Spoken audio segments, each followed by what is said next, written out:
Naku, ay maaaring hindi pa alam ito ng ilang majority senators. Baka sakali alam na ito ng ilan dyan, katulad ni na Cayetano at Ligarda. Mas lalong hindi ito alam ni Robin Padilla. Hindi rin to sigurado alam ng mga katulad ni Amy Marcos. Ayan. Maaari daw na ipaaresto ang mga senador na patuloy na hindi dadalo sa session.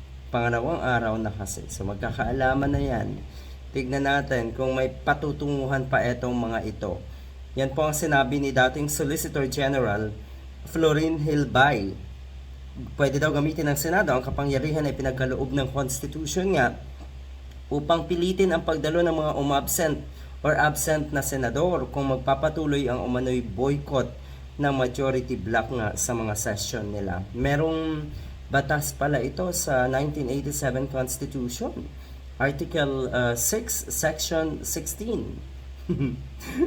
Napakalinaw, oh. Ang sinasabi kasi dito, nagsasaad na bagamat kailangan ang mayorya upang magkaroon ng quorum, ang mas maliit na bilang ng mga miyembro ay maaaring compel the attendance of the absent members in such manner and under such penalties as such house may provide.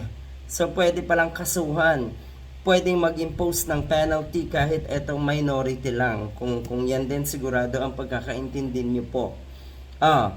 Maaaring ipaaresto ang mga senador na ito. Paunti na nga kayo ng paunti at eto pa ang gagawin nyo. So, ang nakikita ng maraming kababayan natin kaya hindi or nagbo-boycott etong mga to ay dahil alam nila. Alam nila na sa kangkungan sila pupulutin. Sa kangkungan ang bagsak ng mga gonggong na ito na kuno'y grade 13. Sabi sa inyo kabaliktaran. May pag grade 13 pa kayo? Mga hunghang na to?